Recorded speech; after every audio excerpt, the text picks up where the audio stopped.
Good afternoon. I would like to echo Professor Chafee's thanks to Professor Guerin, Lindsay, Janine, our wonderful Law Review, Law School, College of Informatics hosts, everyone who's still here. Thank you. It's been a great couple of days, and I am going to start out talking to you and with you about social and economic capital created by online networking, associated data mining, and the law, and I will try to do that in as efficient a manner as possible. Let's see.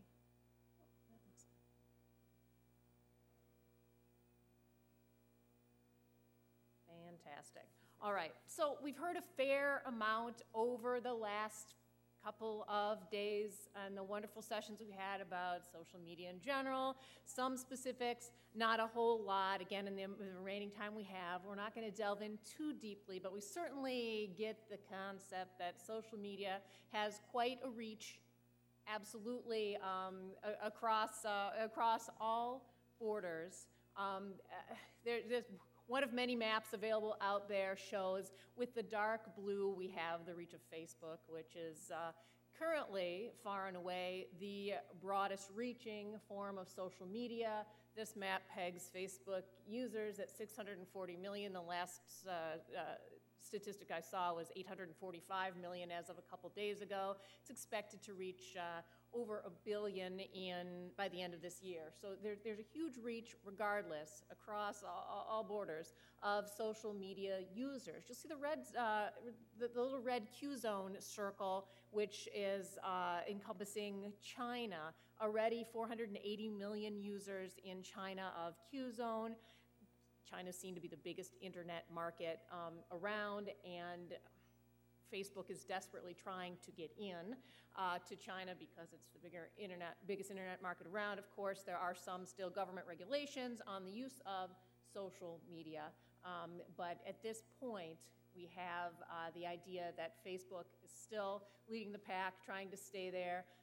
Twitter, new social media, up to 500 million users. LinkedIn, estimated at 150 million users. Google Plus, relatively new player in the market, estimated at least 100 million members of their online community users, maybe up to 400 million are estimated by the end of 2012, maybe more. All of these figures, of course, need to be taken with a grain of salt, because as we see once in a while in the media, there's this idea that maybe politicians, maybe companies are claiming huge following on Twitter, say, obviously, Facebook wants to represent its numbers as big as possible because there is this concept that this Facebook will probably be the biggest IPO in 2012, if not in the decade. The Facebook value is estimated at, I think it's 11.5 billion in 2010, 80 billion in 2011, and we'll see what happens. So the idea is the representatives of the different social media venues are interested in probably bragging as many followers as possible for a number of reasons. We also see that often it's found that there are maybe empty profiles. A lot of the so-called users on Twitter say maybe a fiction, maybe a representative, maybe someone has several different user handles, as they call them. So these numbers, certainly maybe nothing near what's represented and what you can find online at any given day, but the concept is that it's increasing greatly, no matter what numbers you believe. Globally. There's no question the reach is global. Facebook users multiplying everywhere. 2 of the top 4 most dramatic increases in use of social media, specifically Facebook, are in Indonesia and the Philippines. No question that there are wide adopters of social media now pretty much everywhere. I look specifically at Indonesia and the Philippines just because they have really increased numbers so greatly. The Philippines, I think in 2008, started to be called the social media capital of the world. That name has definitely stuck. Over 90% of the users of social media or users of the internet in the Philippines are engaged in social networking sites, which is significantly more than the online percentage any place else. that still has continued to be true, although everyone else is jumping on board as well. Jakarta in Indonesia has the largest percentage of its online population using specifically Facebook worldwide as far as the city goes. So there's increasing, amazing adoption of social media really everywhere, and it could potentially make quite a difference.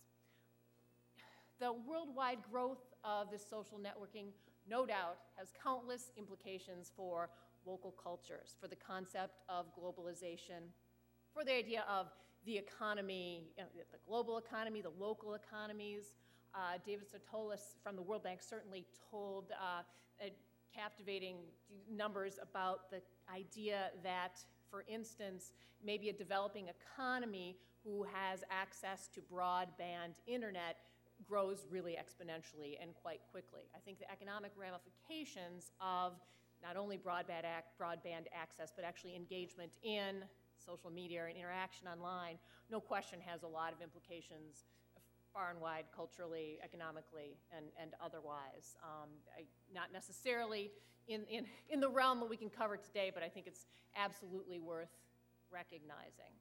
So we have the idea then that an online member community is something that is really, in the scheme of things, relatively new to our consciousness and really gives users the ability to be part of a collective identity. The idea that maybe not only could online communities draw from geographical borders, or certainly are nation-state type nationalism type reasons that people want to be part of a community, social media users also have the opportunity to connect based on cultural affinities, interests, ideologies, philosophies, shared experiences, visions, sports teams, nearly anything at all. And this is really potentially a great cultural opportunity, and the idea that we really can connect and foster different ideas.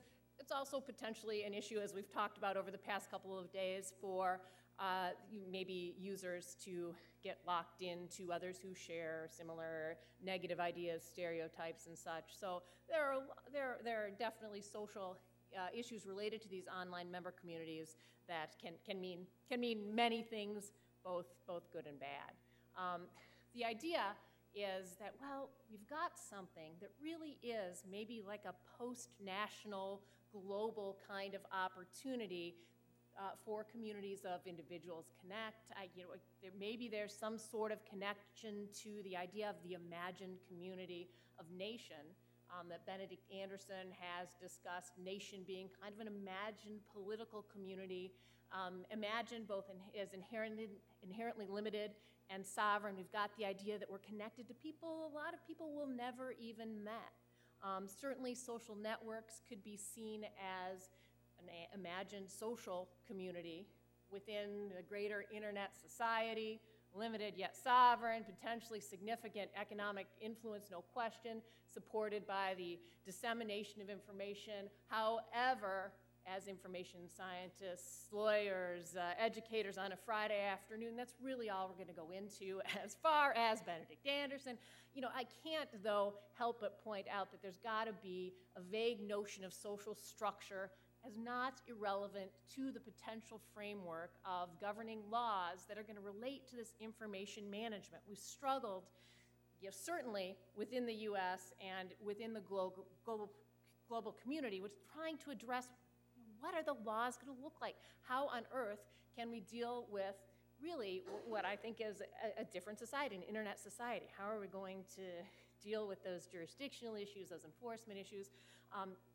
We just probably need to make this, in keeping with one of the many themes of our conference here, a truly interdisciplinary consideration and look at the sociological aspects of so much of this. I think we can accept maybe the fact that all these social media users within some sort of community bases are no question contributing to this gold mine of data that we're going to talk about shortly that absolutely might affect significantly the wider global economy.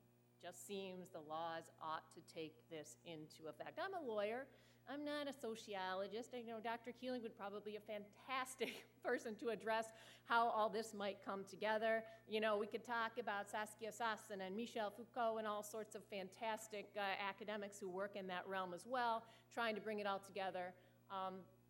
And that's something, again, probably for a later date and maybe for a different group of people that doesn't include me. I would like to, you know, turn that over to someone else who's not here right now. But let's talk about just the day-to-day details, kind of step back. All right, this data that I've alluded to, this gold mine that I alluded to, where does it come from? You know, again, we certainly have had the opportunity to explore these opportunities over the last couple of days, and there's no question that we have going on out there quite a bit of data collection, behavioral tracking, and such.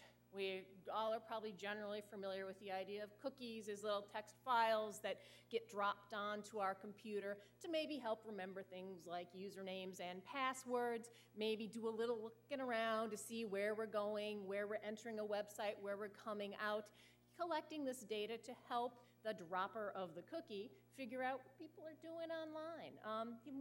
Every website, I think they found 80% of the 1,000 websites that were reviewed in a Wall Street Journal study were dropping significantly more than one cookie on the user of the website's computer just to gather all sorts of information. This can be done in conjunction with other tracking opportunities such as web bugs, pixel tags, also known as clear GIFs.